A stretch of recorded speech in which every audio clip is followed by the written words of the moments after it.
নমস্কার বন্ধুরা, আজকের গল্প সুকুমার রায়ের লেখা ভোলানাথের সর্দারি। সকল বিষয়েই সর্দারি করিতে যাওয়া ভোলানাথের ভারী একটা বদ অভ্যাস। যেখানে তাহার কিছু বলিবার দরকার নেই সেখানে সে বিজ্ঞের মতো উপদেশ দিতে যায়। যে কাজের সে কিছু মাত্র বোঝে না সে কাজেও সে চটপট হাত লাগাইতে ছাড়ে না। এজন্য গুরুজনেরা তাহাকে বলেন জ্যাঠা, আর সমবয়সীরা বলে ফরফরি রাম। কিন্তু তাহাতে তাহার কোনো দুঃখ নেই, বিশেষ লজ্জাও নেই। সেদিন তাহার 3 ক্লাস ওপরের বড় বড় ছেলেরা যখন নিজেদের পড়াশুনো লইয়া আলোচনা করিতেছিল, তখন ভোলানাথ মুরব্বীর মতো গম্ভীর হইয়া বলিল, ওয়েবস্টারের ডিকশনারি সব চাইতে ভালো। আমার বড়দা যে 2 ভলিউম ওয়েবস্টারের ডিকশনারি কিনেছেন, তার একখানা বই এতখানি বড় আর এমনি মোটা আর লাল চামড়া দিয়ে বাঁধানো। উঁচু ক্লাসের একজন ছাত্র আচ্ছা করিয়া তাহার কান মুলিয়া বলল, কিরকম লাল হে, তোমার ওই কানের মতো? তবু ভোলানাথ এমন বেহায়া, সে তার পরদিনই সেই তাহাদের কাছে ফুটবল সম্বন্ধে কি যেন মতামত দিতে গিয়ে এক চর খাইয়া আসিল। বিশুদের একটা ইঁদুর ধরিবার কল ছিল। ভোলানাথ হঠাৎ একদিন, এটা কিসের কল ভাই বলিয়া সেটাকে নাড়িয়া চাড়িয়া কলকবজা এমন বিগড়াইয়া দিল যে কলটা একেবারেই নষ্ট হয়ে গেল। বিশু বলিল, না জেনে শুনে কেন টানাটানি করিতে গেলে? ভোলানাথ কিছু মাত্র অপ্রস্তুত না হইয়া বলিল, আমার দোষ হলো বুঝি? দেখ তো হাতলটা কি রকম বিচ্ছিরি বানিয়েছে, ওটা আরো অনেক মজবুত করা উচিত ছিল। কলওয়ালা ভয়ানক ঠকিয়েছে। ভোলানাথ পড়াশুনোয় যে খুব ভালো ছিল তাহা নয়, কিন্তু মাস্টার মশাই যখন কঠিন কঠিন প্রশ্ন জিজ্ঞাসা করিতেন, তখন সে জানুক আর না জানুক তাড়াতাড়ি সকলের আগে জবাব দিবার জন্য ব্যস্ত হইয়া উঠিত। জবাবটা অনেক সময়েই বোকার মতো হইত। শুনিয়া মাস্টার মশাই ঠাট্টা করিতেন, ছেলেরা হাসিত, কিন্তু ভোলানাথের উৎসাহ তাহাতে কমিত না। সেই যেবার স্কুলে বই চুরির হাঙ্গামা হয়, সেবারও সে এই রকম সর্দারি করিতে গিয়া খুব জব্দ হয়। হেডমাস্টার মহাশয় ক্রমাগত বই চুরির নালিশে বিরক্ত হইয়া একদিন প্রত্যেক ক্লাসে গিয়া জিজ্ঞেস করিলেন, কে চুরি করেছে, তোমরা কি কেউ কিছু জানো? ভোলানাথের ক্লাসে এই প্রশ্ন করিবা মাত্র ভোলানাথ তড়াক করিয়া লাফাইয়া উঠিয়া বলিল, আগে আমার বোধ হয় হরিদাস চুরি করে। জবাব শুনিয়া আমরা সবাই অবাক হইয়া গেলাম। হেডমাস্টার মহাশয় বলিলেন, কি করে জানলে যে হরিদাস চুরি করে? ভোলানাথ অম্লান বদনে বলিল, তা জানি নে, কিন্তু আমার মনে হয়। মাস্টার মহাশয় ধমক দিয়া বলিলেন, জানো না তবে অমন কথা বললে কেন? ওরকম মনে করবার তোমার কি কোনো কারণ আছে? ভোলানাথ আবার বলিল, আমার মনে হচ্ছিল বোধহয় ও নেয়, তাই তো বললাম। আর তো আমি কিছু বলিনি। মাস্টার মহাশয় গম্ভীর হইয়া বলিলেন, যাও হরিদাসের কাছে ক্ষমা চাও। তখনই তাহার কান ধরিয়া হরিদাসের কাছে ক্ষমা চাওয়ানো হইল। কিন্তু তবু কি তাহার চেতনা হয়? ভোলানাথ সাঁতার জানে না, কিন্তু তবু সে বাহাদুরি করিয়া হরিশের ভাইকে সাঁতার শিখাইতে গেল। রামবাবু হঠাৎ ঘাটে আসিয়া পড়েন, তাই রক্ষে, তা না হইলে দুজনকেই সেদিন ঘোষপুকুরে ডুবিয়া মরিতে হইত।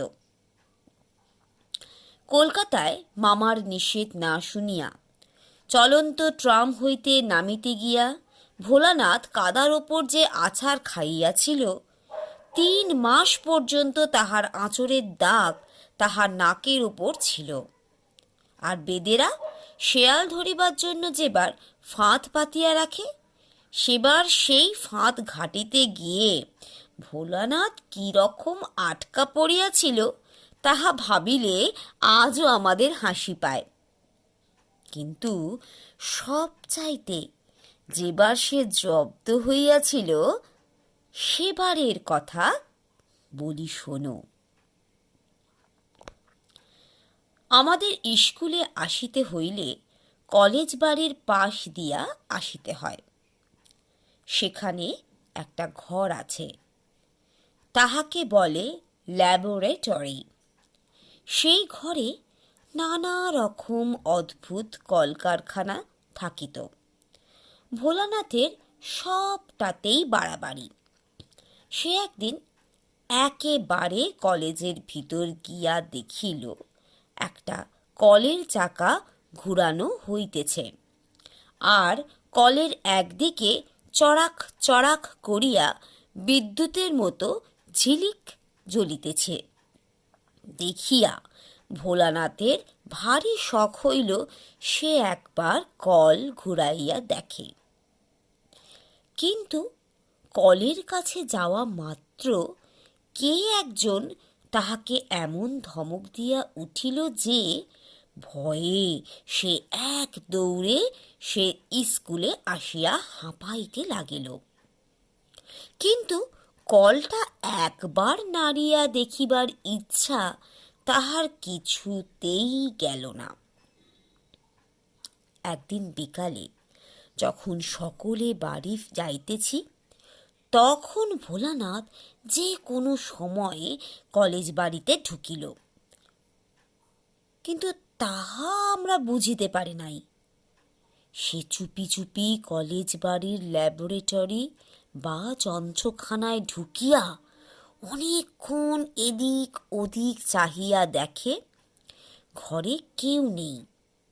তখনই ভরসা করিয়া ভেতরে ঢুকিয়া সে কলকবজা দেখিতে লাগিল। সেই দিনের সেই কলটা আলমারির আড়ালে উঁচু তাকের ওপর তোলা হইয়াছে। সেখানে তাহার হাত যায় না। অনেক কষ্টে সে টেবিলের পেছন হইতে একখানা বড় চৌকি লইয়া আসিল। এদিকে কখন যে কলেজের কর্মচারী চাবি দিয়া ঘরের তালা আটিয়া চলিয়া গেল, সেও ভোলানাথকে দেখে নাই। ভোলানাথেরও সেদিকে চোখ নাই। চৌকির ওপর দাঁড়াইয়া ভোলানাথ দেখল কলটার কাছে অদ্ভুত একটা বোতল। সেটা যে বিদ্যুতের বোতল ভোলানাথ তাহা জানে না। সে বোতলটিকে ধরিয়া সরাইয়া রাখিতে গেল। অমনি বোতলের বিদ্যুৎ হঠাৎ তাহার শরীরের ভিতর দিয়া ছুটিয়া গেল। মনে হইল যেন তাহার হাড়ের ভেতর পর্যন্ত কিসের একটা ধাক্কা লাগিল। সে মাথা ঘুরিয়া চৌকি হইতে পড়িয়া গেল। বিদ্যুতের ধাক্কা খাইয়া ভোলানাথ খানিকক্ষণ হতবম্ব হইয়া রহিল। তারপর ব্যস্ত হইয়া পালাইতে গিয়া দেখে দরজা বন্ধ। অনেকক্ষণ দরজায় ধাক্কা দিয়া কিল ঘুষি লাথি মারিয়াও দরজা খুলিল না। জানালাগুলি অনেক উঁচুতে, আর বাহির হইতে বন্ধ করা। চৌকিতে উঠিয়াও নাগাল পাওয়া গেল না। তাহার কপালে দরদর করিয়া ঘাম ঝরিতে লাগিল। সে ভাবিল প্রাণপণে চিৎকার করা যাক, যদি কেউ শুনিতে পায়।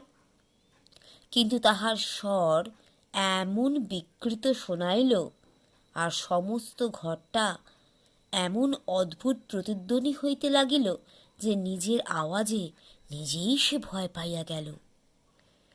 ওদিকে প্রায় সন্ধ্যা হইয়া আসিতেছে। কলেজের বট গাছটির উপর হইতে একটা পেঁচা হঠাৎ ভূতভুতুম ভূত বলিয়া বিকট শব্দে ডাকিয়া উঠিল।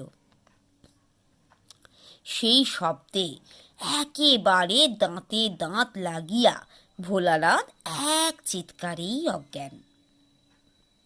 কলেজের দারোয়ান তখন আমাদের স্কুলের পাঁড়েজি আর 2-4টি দেশ ভাইয়ের সঙ্গে জুটিয়া মহা উৎসাহে হাঁ হাঁ করে কাহা গায় রাম বলিয়া ঢোল করতাল পেটাইতেছিল। তাহারা কোনরূপ চিৎকার শুনিতে পায় নাই। রাত দুপুর পর্যন্ত তাহাদের কীর্তনের হল্লা চলিল। সুতরাং জ্ঞান হইবার পর ভোলানাথ যখন দরজায় দুমদুম লাথি মারিয়া চেঁচাইতেছিল, তখন সে শব্দ গানের ফাঁকে ফাঁকে তাহাদের কানে একটু আধটু আসিলেও তাহারা গ্রাহ্য করে নাই। পাড়ে যে একবার খালি বলিয়াছিল, কিসের শব্দ, একবার খোঁজ লওয়া যাক। তখন অন্যেরা বাধা দিয়ে বলিয়াছিল, চিল্লানে দৌ। এমনি করিয়া রাত 12টার সময় যখন তাহাদের উৎসাহ ঝিমাইয়া আসিল, তখন ভোলানাথের বাড়ির লোকেরা লণ্ঠন হাতে হাজির হইল। তাহারা বাড়ি বাড়ি ঘুরিয়া কোথাও তাহাকে আর খুঁজিতে বাকি রাখে নাই। দারোয়ানদের জিজ্ঞাসা করায় তাহারা এক বাক্যে বলিল, স্কুলবাবুদের কাহাকেও তারা দেখে নাই। এমন সময় সেই দুমদুম শব্দ আর চিৎকার আবার শোনা গেল। তারপর ভোলানাথের সন্ধান পাইতে আর বেশি দেরি হইল না, কিন্তু তখনও উদ্ধার নাই। দরজা বন্ধ, চাবি গোপালবাবুর কাছে। গোপালবাবু বাসায় নাই, ভাইজির বিবাহে গিয়েছেন, সোমবার আসিবেন। তখন অগত্যা মই আনাইয়া জানলা খুলিয়া শার্সির কাঁচ ভাঙিয়া অনেক হাঙ্গামার পর ভয়ে মৃতপ্রায় ভোলানাথকে বাহির করা হইল। সে ওখানে কি করিতেছিল, কেন আসিয়াছিল, কেমন করিয়া আটকা পড়িল ইত্যাদি জিজ্ঞাসা করিবার জন্য তাহার বাবা প্রকাণ্ড এক চর তুলিতেছিলেন। কিন্তু ভোলানাথের ফ্যাকাশে মুখখানা দেখিবার পর সে চর আর তার গালে নামে নাই। নানা জনে জেরা করিয়া তাহার কাছে যে সমস্ত কথা আদায় করিয়াছেন, তাহা শুনিয়াই আমরা তাহার আটকা পড়িবার বর্ণনাটা দিলাম। কিন্তু আমাদের কাছে এত কথা কবুল করে নাই। আমাদের সে আরও উল্টা বুঝাইতে যাইতেছিল যে সে ইচ্ছা করিয়াই বাহাদুরির জন্যে কলেজ বাড়িতে রাত কাটাইবার চেষ্টায় ছিল। যখন সে দেখিল যে তাহার সে কথা কেহ বিশ্বাস করে না, বরং আসল কথাটা ক্রমেই ফাঁস হইয়া পড়িতেছে, তখন সে এমন মুশরাইয়া গেল যে অন্তত 3 মাসের জন্য তাহার সর্দারির অভ্যাসটা বেশ কিছুটা দমিয়া পড়িয়াছিল।